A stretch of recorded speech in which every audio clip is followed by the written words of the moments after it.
Hey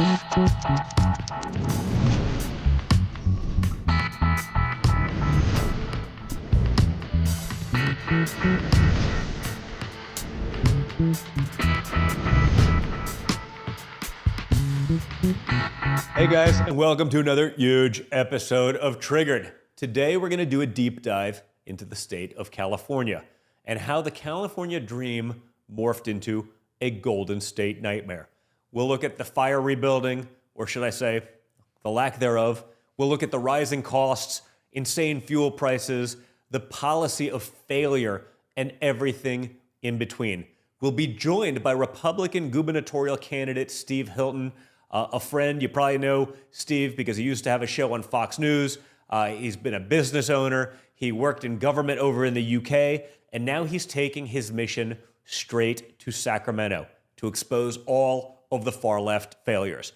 So guys, make sure that you're liking, sharing, subscribing so you never miss one of these major episodes. Remember, if you do miss the show here on Rumble, you can head over to Apple Podcasts, Spotify Podcasts. Make sure you're subscribed over there as well. If your friends get their podcast that way, make sure you're sharing it with them there as well, okay? You gotta like, share, subscribe, hit that button, share it, send it to your political text threads, send it to your non-political text threads.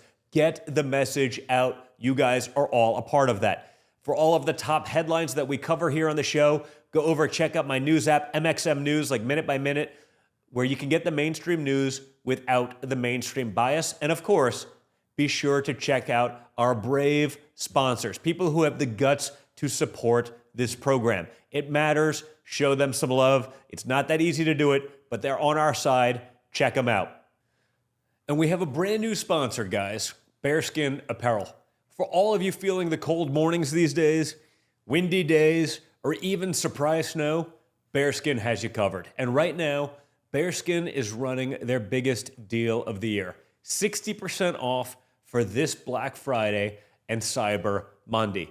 Their hoodies come equipped with 10 pockets and with rugged athletic fit that actually looks good on you. Plus, if it starts pouring, you can zip on the heavy storm rain jacket that I'm wearing right now in case it starts raining here in the studio and instantly level up to full waterproof protection. So for 60% off, text Don Jr., D-O-N-J-R, to 36912. Again, text Don Jr.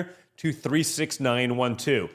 And when you support Bearskin, you're also supporting the Fallen Outdoors and the Hope for Warriors and Veterans program. So you're not just buying great gear, you're backing a cause that matters. So check out Bearskin today. Joining me now, guys, California Republican gubernatorial candidate Steve Hilton. Steve, great to have you back here, man. How you doing? It's fantastic to be with you. Good to see you. Okay, so you're running for governor in California as a Republican. Not always easy, historically not easy, and yet it feels like if there was ever a time, yes, now would be it, because we've witnessed nothing but gross incompetence from the ruling party of California, which has been the Democrat Party forever. Yeah, exactly. I mean, it's so insane now. I mean, you look at Gavin Newsom and his corrupt crew here in California, what they've done. They've basically run this far left experiment, as you say, completely unchecked. It's been one party rule for, it was like 15 years directly. It goes back even further with the legislature, and the results are in and is a total and complete disaster. Literally the worst performing state in America. I sometimes joke that your father ran, obviously, for president on the platform of Make America Great Again, MAGA. Yeah. Newsom's going to run on MUGA, the most useless governor in America, because he is. He really is. I think I said, Joe Rogan said something like the best is like, you were a mayor of like a city that turned into a failed city. You became the governor of a state that became a failed state, and now you're going to run for president ultimately. As like, what exactly is the record that you're running on? I mean, with that kind of experience, I mean, it should be disqualifying, not qualifying. 100%. I mean, literally, if you just go through it, right? We have California today, highest unemployment rate in America, highest poverty rate in America, highest taxes, highest costs for everything that matters. Gas, electric, water, insurance, rents, home prices. Chief Executive magazine runs a survey every year of best and worst states to do business. For the last 10 years, California was rated worst of the 50 states. We are 50th on affordability, 50th on opportunity, according to US News and World Report. We have the worst roads. I mean, literally, it's kind of genius to screw it up so badly on absolutely everything at the same time. It's like a monkey guessing at random would do better than this. Meaning, like, you flip a coin, like, maybe you're right, maybe you're wrong, but it's 50-50. It's like, how do you flip a coin on tails 1,000 times? Yeah, exactly. It's unbelievable, actually.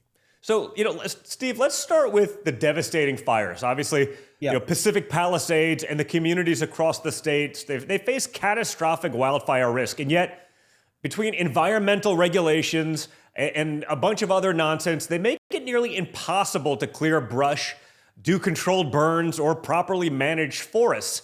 They also refuse to tap into, the little water resource that you have called the Pacific freaking Ocean, because, it was 7 feet away from most of the fires, but you can't possibly use that.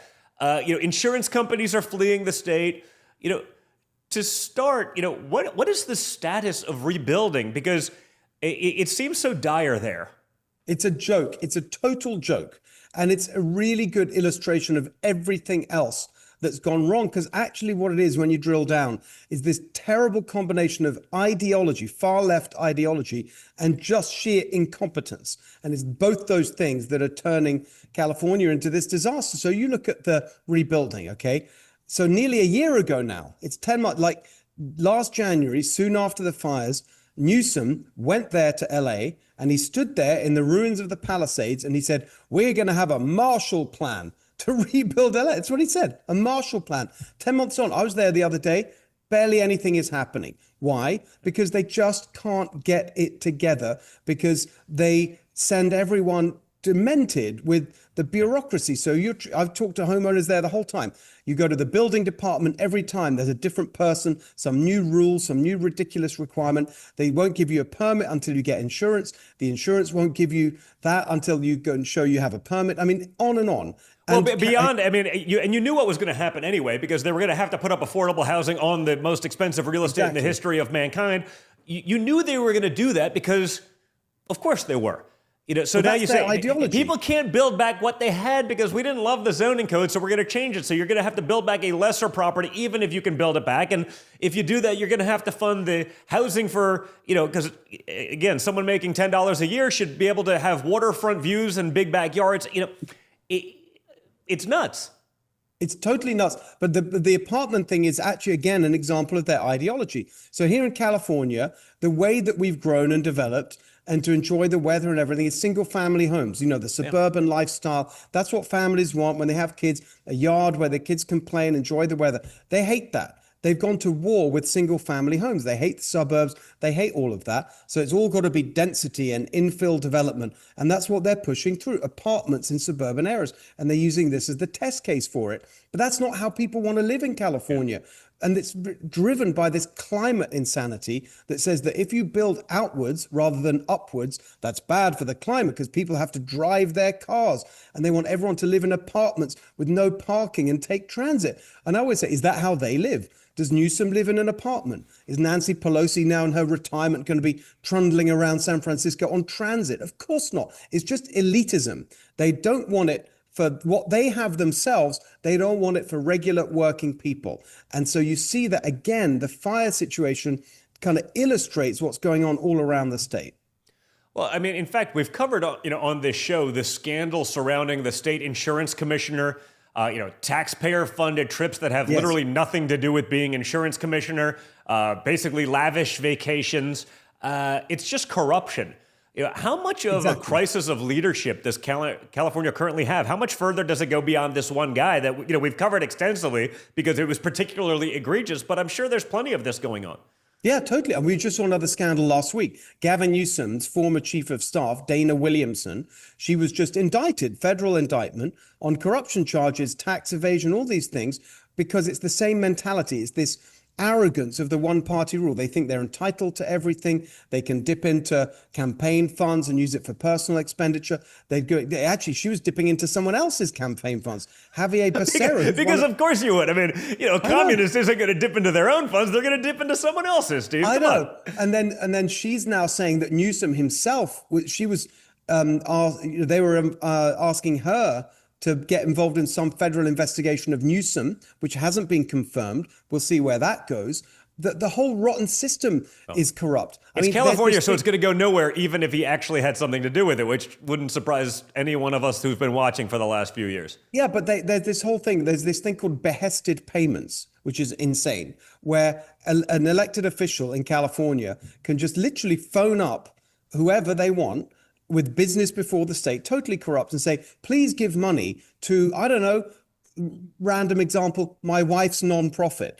And all of this stuff has been going on. Totally legal. It's legalized corruption. And then you've got the real kind of systemic corruption, of course, which is the unions, the government unions in California totally control the trial lawyers, the two biggest donors to Newsom and to the Democrat politicians, government unions and trial lawyers, and they completely control the politicians. So they get whatever they want. You have the longest lockdowns and school closures because the teacher unions wanted it. You have the most litigious state now in California, in America. You can't build anything, you can't do anything without being sued.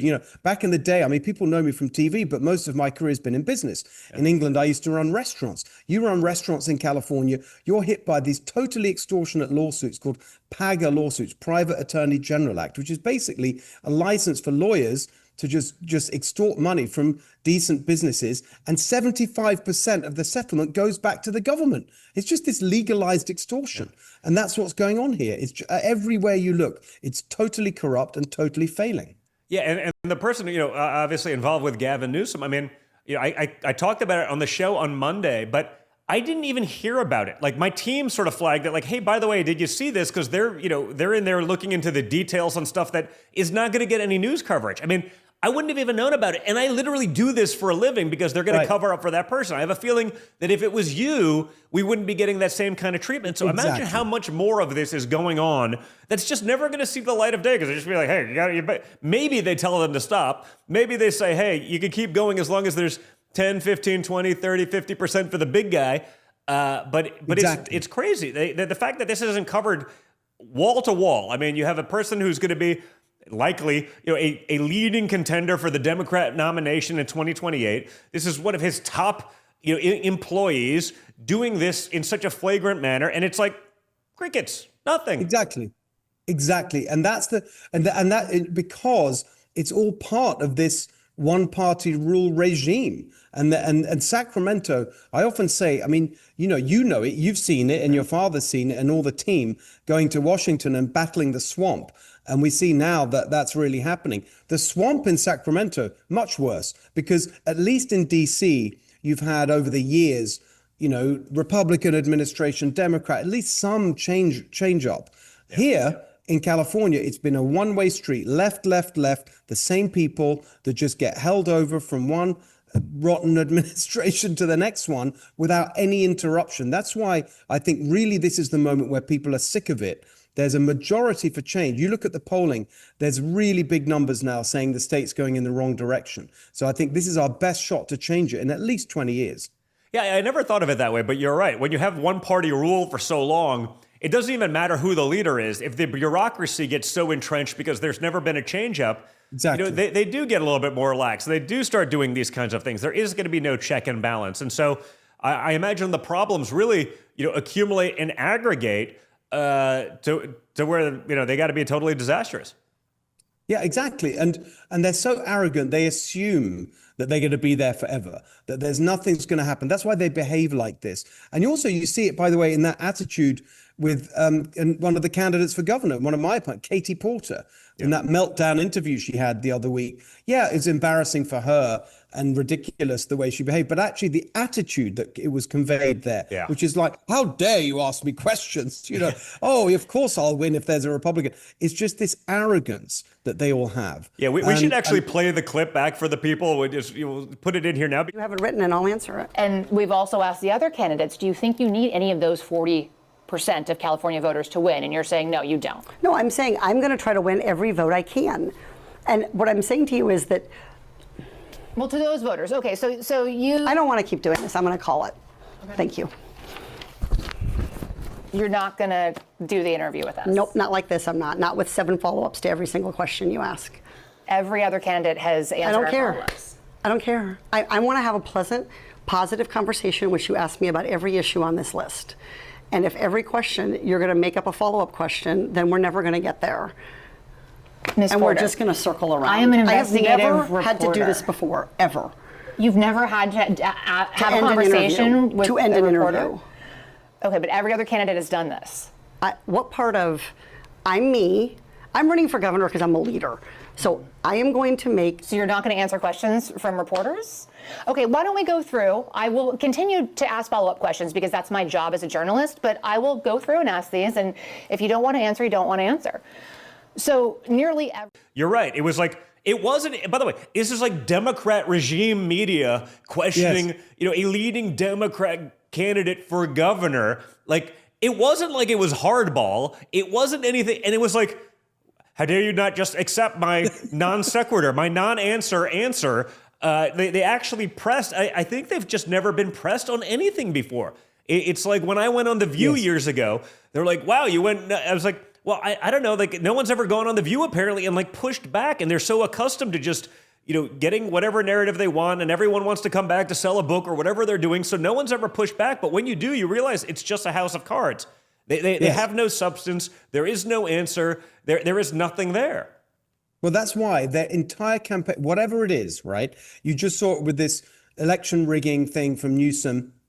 You'll see it in the governor's race next year. The entire thing that all they ever talk about is Trump, Trump, Trump, Trump, because they have nothing to say on anything of substance because they've totally failed on everything and they've got nothing to offer except more of the same. So all they can ever talk about is, oh, we're fighting Trump. And that's what she said in justifying that meltdown, was like, well, we need a fighter to take on Trump. No, we don't. It's not Trump's fault that we make this point all the time. Yeah. Well, our gas prices are double what they are in places like Texas and Not Tennessee. Trump.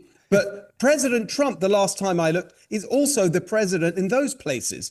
Yeah. So it's obviously not his fault that everything's so expensive in California. It is a homegrown disaster. But of course, they can't admit that. So everything has to be put on President Trump. Well, they're petulant children, and we've seen that. And the results really speak for themselves. But I guess, Steve, from a bigger picture, how are you approaching this campaign? Democrats have a, big registration advantage. How you go about taking on this challenge? I mean, I've known you a long time. I think you're great. I mean, I think it's a very difficult and thankless task. But, again, I think if there was ever a time that you can actually, get people to understand, now is it. What do you do to take on the challenge? Yeah. Well, I think the first point is, as I said earlier, that there is a majority for change, right? So that's a good starting point. People think more than 50% of California says we're going in the right. It's actually as high as 60% in some of the polls. Who are the other 40% out of curiosity? I know, I always say that. What I don't understand. I know. Is this like Nancy Pelosi's family and the Gettys and the Newsoms or something, and then a bunch of homeless people? Probably. It's insane. I agree with that. Anyway, we don't need everyone. A majority is enough.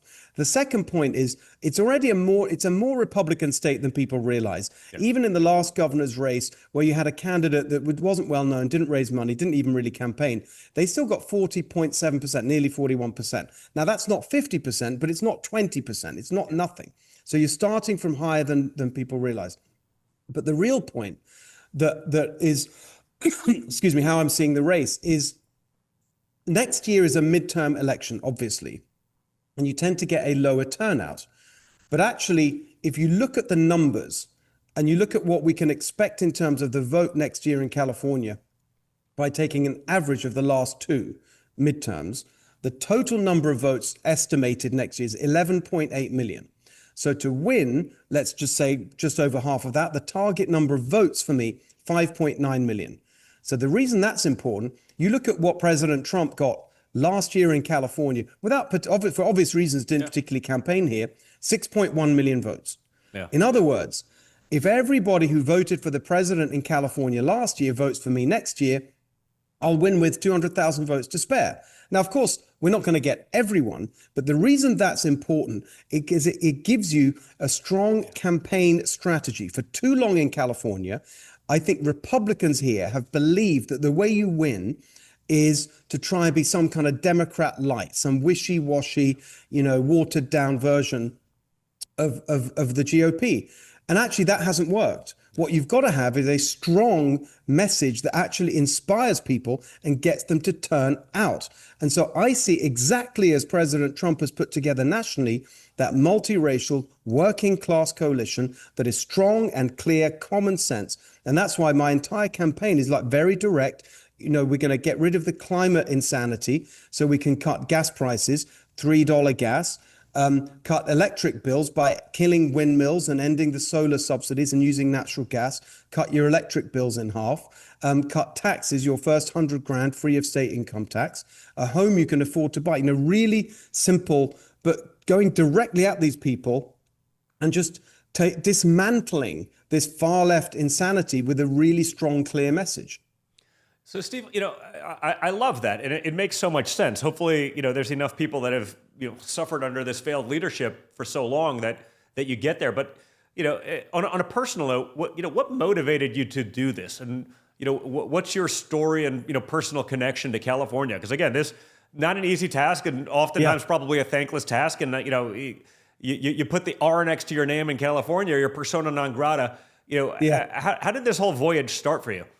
So most of my career, as I mentioned, I've been in business back in the UK, restaurants, other kinds of business. And then we moved here in 2012 with my wife and my two sons. I taught at Stanford University for a bit, started a business here as well. Just before moving here, I actually worked in the government in the UK. I was senior advisor to the Prime Minister. I'd been in and out of politics. I'd worked as a junior researcher when Margaret Thatcher was Prime Minister. I helped elect David Cameron Prime Minister. And then when I was in 10 Downing Street, helped the implementation of our reform program. I was there battling the bureaucracy, doing all of that. And then very unexpectedly, most people know me from being on Fox and my show, The Next Revolution, and you were a guest there. And it was a great honor to do that. But it's really all about talking. And most of my career has been doing.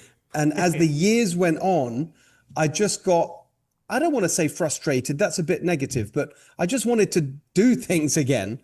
And I love California. You know, I raised my family here, made my life here, became an American, started a business, all of those great things. And I love the state so much, I can't stand to see what's happening. So I started getting involved a few years ago. I set up a policy organization called Golden Together.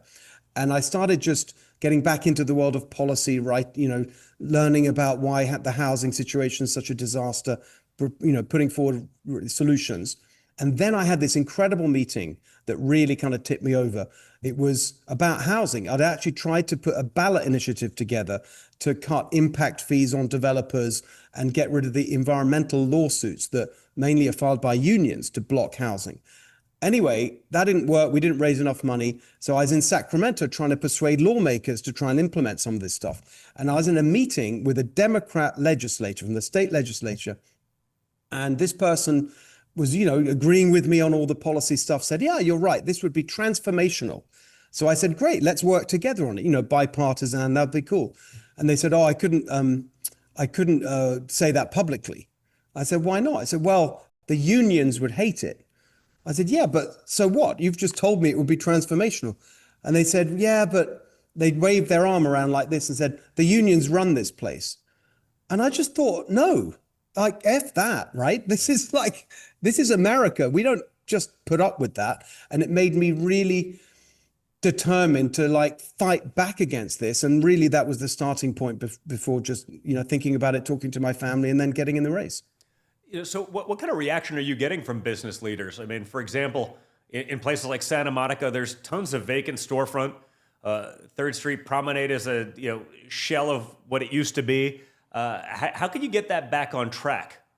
Yeah, I mean, that's the good news is that as governor, you control very similar story to the executive branch at the federal level. You control the executive branch. If you know what you're doing and you're well prepared, you can go in there. You've got, as governor, thousands of appointments to hundreds of agencies, these insane bureaucracies that are holding everything up and making everything so expensive and complicated. The Coastal Commission, the CARB, the California Air Resources I know Board, the Coastal Commission well. Yeah. Right. Well, the governor appoints people to these things. You have like thousands of appointments to hundreds of these agencies. So if you know what you're doing and you're lawyered up because they're going to sue you to hell and back, But if you're really well prepared, and I'm already doing that work now because it also makes you a better candidate if you know what you're talking about, you can actually make a difference, I think, quite quickly, especially to the business climate. I think that's where we can do, like one example is these PAGA lawsuits that are just extorting money out of restaurants and other businesses. Farmers, I'm right here, I'm taping this with you. I'm in the middle of the Central Valley, our great agriculture industry being completely crushed by ridiculous policies from Sacramento. You can really turn that around quite quickly by appointing smart, sensible people, kicking out the ideologues and the useless bureaucrats. So that's the real plan. I think the business climate is one of the quickest things we can turn around. And then, of course, that leads to incomes and growth and less unemployment, all those good things. Yeah, I mean, so I've dealt with the California Coastal Commission as it related to, golf course that we have in Rancho Palos Verdes. But the best story perhaps I've had to hear about that was even during the transition period, as I was getting to know Elon Musk quite well. And he was literally telling me that in the time it took to get a permit to build a landing pad for one of his rockets, he was able to design, build, and test a rocket. Like something that you send into space. Like that, the design, building, engineering, and testing of a rocket was actually simpler than getting a permit to land it there, where you could actually make sense to domicile a company that generates billions in revenue. I mean, that to me was like the epitome of stupidity. And so if you could wipe out all of those people and put common sense people in there, think of what that could do to the California economy.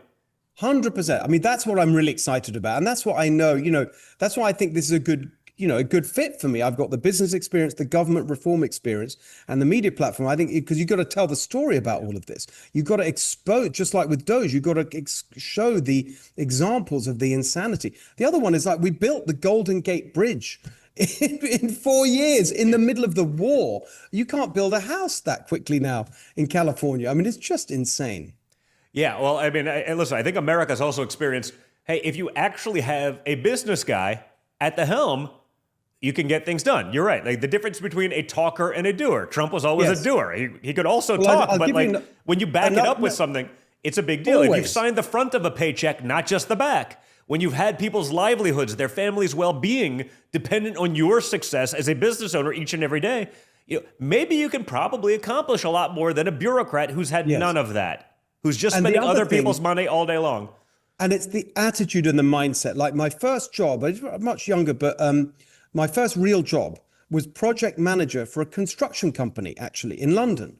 And that job teaches you, I mean, I think back on the skills that you need to actually make things happen in government. That job teaches you more what you need to know, because basically you've got to focus on results and outcomes. I mean, I would show up on the construction sites. I was only a kid. It was a very fast growing company. I had an amazing opportunity. I mean, this is back in the day. I talk to a lot of my supporters now, real estate guys and builders, and it's not with the bits of paper now, but Gantt charts and you got to ask the right questions. Has that been finished? If it hasn't, the next team can't do their work. Why not? Why did it go over? But you've got to keep and not accept things. I know it well. I used to do that myself. Right. It's a real job. Yeah. And look at the contrast. I mean, going back to the fires, there's an amazing little moment that for me captured everything that's wrong with these people. It was Karen Bass, the mayor of LA, and it was a few months after the fire disaster. Nothing was happening on the rebuilding. And she did this press conference, and the social media post read as follows: I have just signed an executive order streamlining permitting so we can rebuild LA. And I thought, okay, good. I mean, it's 4 months late. She promised your father to his face she would do it immediately, but whatever, I'll take it. But then I watched the clip of what she actually said. Here's what she said. I have just signed an executive order tasking agency heads with developing paths forward to streamlining permitting. And you think that's it. That's exactly the problem with these bureaucratic-minded people. They think that a process and then that is the same as doing something. Yeah, no, there's a big difference. Steve, you said earlier that there's a lot of Republican voters in California. That's definitely true. I mean, especially once you get about 3 miles, let's call it east of the coast. What does the map look like? Where can you make the most gains? And what's it been like on the campaign trail when you're with those people? Well, I'm getting a lot of, I'm in the Central Valley a lot. That's a very strong area for us. And then, you've got, San Diego, Orange County, these are, they're becoming more purple, if you like, but there's a lot of strong Republican support there. But I really believe that if you look at LA County, that's the biggest county in the country. It's 10 million people. Like nearly a quarter of the voters of California are in just that one county. And that's where I think we've got a lot of opportunity if we have this very clear populist message with working class people in LA County who have just been completely destroyed by the gas prices. These are people who drive their trucks every day, hours every day. And the gas, I talk about $3 gas with them, and they immediately can tell me the dollar amount that they will save every month, which, some fancy Marin County laptop wielding work from home climate warrior just doesn't care about. So I think that's really the opportunity. And Republicans have never been there in California in that same way. Just as, to me, it's the equivalent of no tax on tips, that kind of thing, which is very powerful for working class people. Yeah, Hollywood and the sort of industry is obviously very liberal, but their business and production is also suffering in California. People are looking at your reasons to go elsewhere. There's obviously, the union guy putting up a set probably doesn't have the same view of the actors or the producers. Is there any real opportunity for engagement there? Because again, if vote's a vote, it feels like there's a lot more of those guys than there are, actors and producers. Exactly. It's the working class guys. And also you've got, it's all those ridiculous regulations that make everything so expensive. The climate regulations even affecting filming, like they're banning the kind of generators that they used to use on set to keep literally keep the lights on because of climate. It's just crazy. Yeah. By the way, I've got to tell you a funny story about the gas thing, because right now in California, so the gas prices are around $5. So I'm very conscious when I say $3 gas, to people around the country, that's like big deal. I think it was like $2.78 when I filled up my truck the other day. Like, exactly. It's not that bad. In California, in Florida, it's like a miracle. Different. Anyway, I was talking to the president actually, and on the phone even months ago, and he said to me, "Hey Steve, I saw your thing for $3 gas." He said, "That's great. Keep saying that. You'll win the race just with that." And then I said, "Thank you." And he said, "Wait, what about 250? Try 250. I thought it was classic Trump. I said, "Look, I'd love that. I think 3 is going to be a stretch. Maybe in the second term we can do 250. But it's a real point that this is one of the quickest ways we can help working class people. I think that's where the energy of this campaign is going to come from. And all these Democrats that are running, there's apparently going to be, there's new people getting in. Swalwell, Eric Swalwell is apparently going to run. Rick Caruso, who's a billionaire there in LA.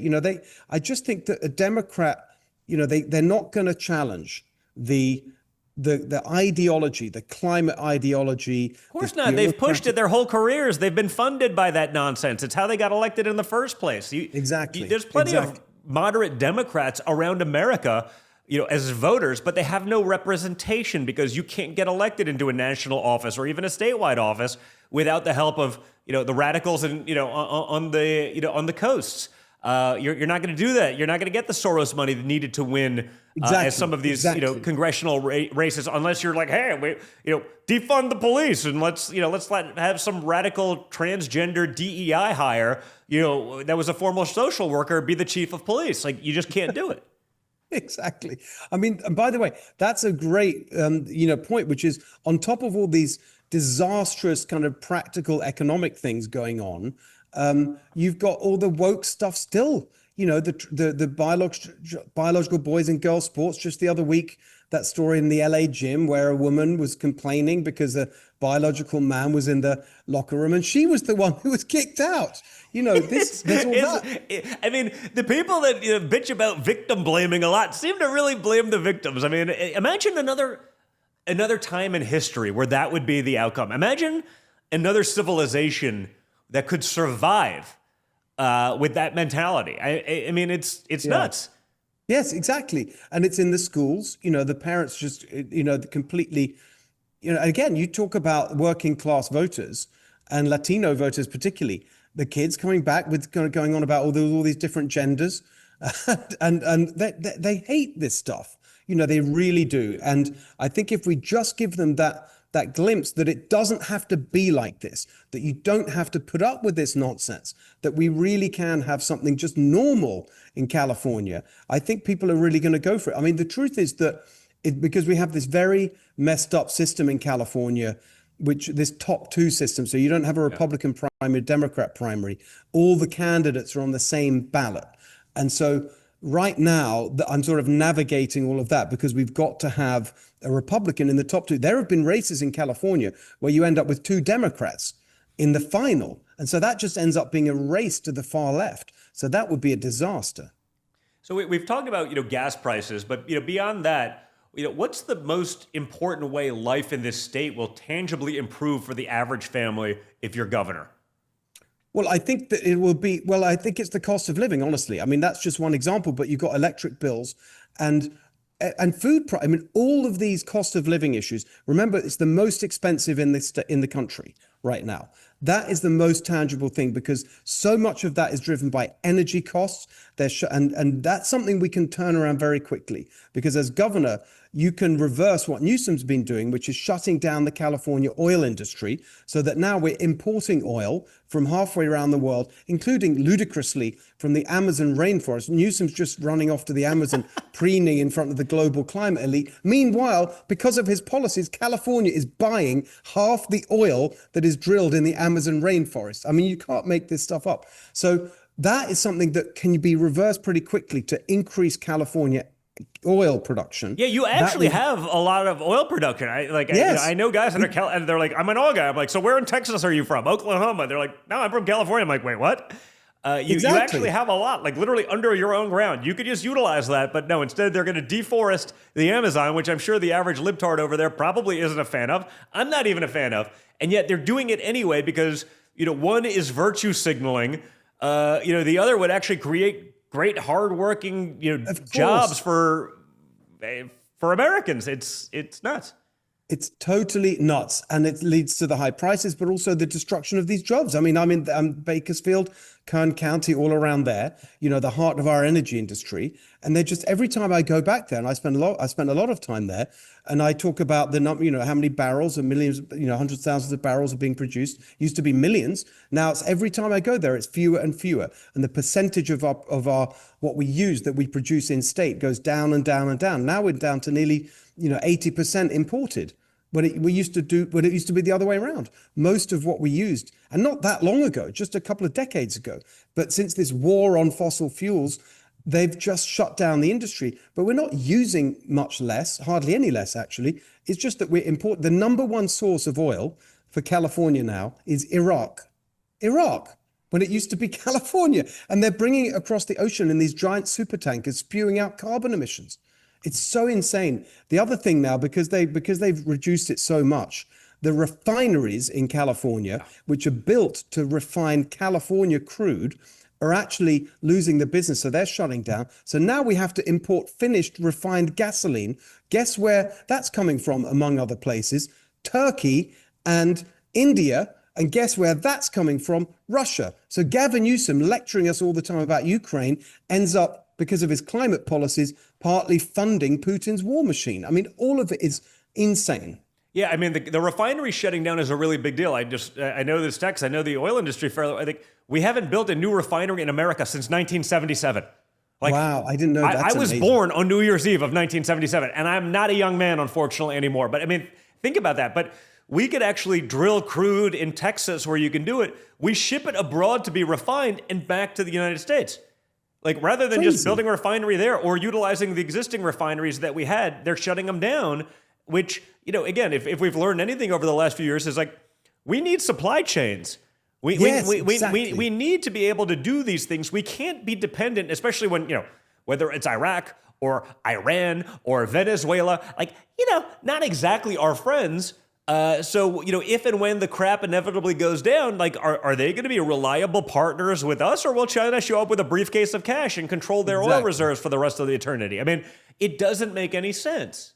Exactly right. And I just think it's the same with, every single thing in California should be leading the charge. And actually, what's so exciting to see from the federal administration is that attitude of let's do it in America, let's make it, build it in America.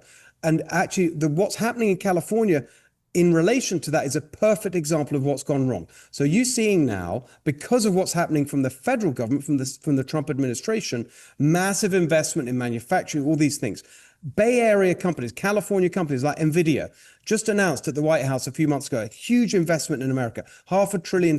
None of it in California, not a cent. It's going because to you Texas can't. and Phoenix. By the way, you should get, if you build a new business or start a business in California, especially in the public markets, I mean, you should be liable to the shareholders for breaching your fiduciary duties, because how can you? You know you're going to get sued to oblivion. You know you're going to get regulated to death. I mean, you're minimizing shareholder value. That's why the Elon example earlier about the California Coastal Commission, not letting them being harder to literally get a permit to do a launch pad and a landing pad than to actually build a rocket and design one and engineer it is exactly the example. It's why everyone's fleeing. Now, when that tax base flees, what's left? Who's going to pay that? I guess they're going to tax their way into prosperity. That hasn't exactly worked in all that many places. All that's left, I mean, I've made this point, it's like they won't be satisfied until the only people left are kind of government unions and far left activists. That seems to be their vision for what the state is. Of course, they don't generate any wealth. And so right now you have Gavin Newsom bragging about how California is the fourth biggest economy in the world. And that's literally true statistically right now, because we have these big tech companies mainly generating huge amounts of revenue, but not creating jobs. The blue collar jobs and all the rest are going to other states, because like NVIDIA's investment in Texas and Arizona rather than in California. There's another one, Anthropic, just last week, and made a big announcement, 50 billion this time, 4,000 jobs, all in Texas, not in California, even though it's a California company. Yeah, and by the way, a pretty damn liberal company. Right. Like it's not even like it's a conservative company saying, "Hey, we got to get the hell out of here." I mean, these are fairly radical, left AI organizations that are still leaving. Exactly. It's a great point, and so that's right, and the same with the Hollywood people. They're all on the left. They're sending the jobs to other states and even other countries. And so, this whole thing is just a total mess. But I think that, it's really interesting. I remember, so Charlie, obviously, you were so close to him, and I was good friends with Charlie for many years. And he was one of the first people I spoke to. That's actually where we met, I think, the first time. Was that turning point? Yeah. And he was really, what I loved about Charlie was he really loved California, and he really saw this. Actually, he said, look, we can't let it go down, because it's kind of funny to joke about it and so on, but actually it's really important for the country that California doesn't completely fail. And it's a beautiful, at its best has been a beautiful example. I mean, I sometimes say California means to America what America means to the world. It represents, or the best version of it represents, everything that's great about our country: energy and ambition and optimism and dynamism. And that's been completely destroyed by Newsom and these people, but we can get it back. So, Steve, I got to ask you a little bit about obviously we're focused on California and America, but I do have to ask you, since everyone can hear it in the accent, you're from the UK. Yes. I mean, speaking of lost causes, I mean that's a scary place. Do you think that this election, coming up, do you think that a guy like a Nigel Farage, what can he do to win? When I see places, people are thrown in jail for criticizing roving gangs of migrant rapists, literally raping children in the street. And if you criticize them on social media, rightfully so, you actually have greater penalties, jail time, greater than those who are actually doing the raping, which, I mean, it feels like a scene out of Blazing Saddles, but it's happening. What can happen in the UK? Do they have a chance? Can a guy like Nigel pull it off and win? Or is it just so far gone? It's so shocking. It's actually unbelievable to see how badly it's fallen. I mean, I left, when was it, 2012, so 13 years ago. And the big thing, I mean, there's a couple of components to it. There's an economic aspect, which is the country's just a mess economically. Yeah. I mean, and the big thing was Brexit, of course. I went back to the UK to campaign in favor of Brexit. And that's when I met Nigel and so on. Of course, he was really leading all of that. And then it won. And it was just the precursor to President Trump winning the first time round in 2016. And yet they completely threw that away. And the whole point of Brexit was to control the UK's borders, to get rid of the ridiculous regulation from Brussels and the EU bureaucracy. None of that happened. In fact, immigration went up. I mean, and that was conservative governments to their great shame. And now you've got a socialist government elected, making it even worse. And then on these social issues, the immigration that's out of control and the censorship, and the total subversion of values of decency and morality. I don't know, Nigel, the problem is it's a two-party system. Yeah. And in a parliamentary system that's very entrenched. So he got a huge support in the last election, his party, but I think something like they got half the vote share as the Labour government that won, 400 plus seats in parliament, and Nigel got about 4 for like half the votes. And so I think that the problem is, how does he get the seats in Parliament to match his support in the country? He's leading in the polls very clearly. So one theory is that there may be a merger with the Conservative Party and he becomes the leader. That would definitely work. I don't know. I'm not there anymore. I'm not really in touch with it at all. But he's the only one that's out there with that kind of energy and clarity about how far gone things are and how things need to be turned around. Yeah, listen, your focus is on California. It's on America. That makes a lot of sense. But I look at these other places that, really, I always say sort of prior to COVID, you said, hey, the UK, Ireland, Canada, New Zealand, Australia, great democracies around the world. Hey, bullshit. I know. Bullshit. So corrupted, so broken, so beholden, basically to the globalist agenda that it was truly scary. And maybe it took COVID and sort of the draconian response to get people to wake up to see how far they've all fallen. Yeah. I don't think we're that far behind, frankly. But you figured there was a bunch of us kind of still together, and it turns out we weren't. Yes, exactly. And everyone else was so much more far gone than we would have believed. I think during 2020 and that election, and then post that, COVID, you realized America was also struggling with a lot of the same problems. But man, it's like you lose that. We're the last sort of beacon of hope. That's sort of scary. I totally agree. And funnily enough, it's something I say often when I'm on the road and I'm talking about and I mention what's going on in England as an example of what not to allow happen here. And I connect it to Charlie and his fight for free speech, what he lived and fought and died for, and the threat to free speech. And I tell that story of the comedian that got on a flight just the other week, a couple of months ago now, in Phoenix, and was arrested at Heathrow Airport in London for telling jokes on the internet. And I always make this joke, like they sent 5 armed police to arrest him at the airport. I said, you're lucky you get 5 armed police anywhere in England for anything. And they arrest a comedian. The police aren't even armed there, but they had to make sure because this guy's obviously a real threat making jokes. Exactly. But then I say, and you think that couldn't happen here. It is happening here. The California legislature just passed a bill this session that was exactly that kind of censorship. Exactly. And so they do want to do that here. And the line that I often use in these speeches, I say, among the other things I'm fighting for in this campaign, I'm fighting to make sure that this state that I love does not turn into the country I left. We cannot let that happen. I like that a lot, man. I like that a lot. And I agree because, if you think it can't happen here, you haven't been paying attention, right? I mean, you saw the cancellation, you saw the consequence to being on our side of the table, fighting for, the basic things as, sort of entrenched in our Bill of Rights from 1789. Didn't matter. There was no, you could say whatever you wanted on the left. If it was with the leftist talking points, there was no consequence. You didn't lose your business. You weren't boycotted. You weren't censored. You weren't banned. You don't think they're going to take it further? I mean, if they could try to throw Trump in jail, if they can try to take away his businesses, that they can create such rhetoric that they actually tried to kill him, you don't think they'll do that to you? If they can do it to a guy with that platform, with the means to fight back, with that balance sheet to be able to push back, with that big a soapbox and that big a following, if they can do it to him, they can do it to anyone. But more importantly, I think, Steve, if they will do it to him, who won't they do it to? Everyone's a target, Yes. obviously. Exactly. And it is terrifying. And they've got that combination that's got a self-righteousness. Oh, we're so right. And therefore anything is justified.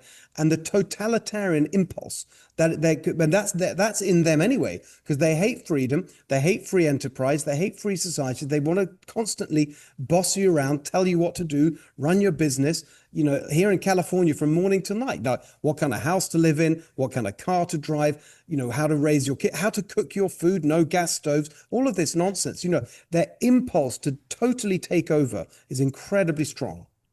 Well, Steve, lastly, you know, where can voters learn more and get involved to help you out on this? Because again, it's sort of like this show. It's like, you know, these are not easy things to do, but people have to be part of that line of defense. You can't be out there by yourself. Donald Trump by himself, guess what? You know, they've seen it. They'll take him out. They'll try to censor him. They'll shut him down. Like, we need everyone to be a part of that movement. How do people get involved? Thank you. That's exactly right. They've got this big machine, the Democrat industrial complex here. You've got the unions and all this. We need to build our own grassroots machine. SteveHiltonforGovernor.com, F-O-R. SteveHiltonforGovernor.com. There's a get involved button. We've got a great volunteer army taking shape. We'd love you, everyone, to be part of it. Well, Steve, thank you very much, man. I really appreciate it. Wish you all the luck in the world. I'll have to get out there and do some stuff with you because, you know, again, we don't have a choice. We all have to be involved. We all have to be part of it to be able to control our own destiny, which is something, you know, we haven't done all that well for a long time, but we cannot let it continue this way. So thank you for having the guts to get out there and do that. It really matters. Thanks, man. Good to see you. Appreciate it. Thanks a lot, Steve. Guys, thanks so much for tuning in. Again, remember to like, to share, to subscribe so you never miss an episode. Check us out on Apple and Spotify podcasts. Subscribe even if you're here as a regular on Rumble. Send it to your friends if they get their podcast that way. You guys are a part of that. We have to get this out together. The mainstream media is not going to help us do that. Okay? The establishment is not going to help us do that. Do it yourselves. Like, share, subscribe. Just hit the like button right now and then send it to 10 of your friends. It's so easy and simple, but we have to be a part of it, okay? Apathy is going to get us nothing. Also, make sure to check out our incredible sponsors down below and in the video description, okay? They have the guts to support this kind of programming, to push it out there. That's not easy. They're on our side. Show them some love. Thanks a lot, guys, and I'll talk to you all again very soon.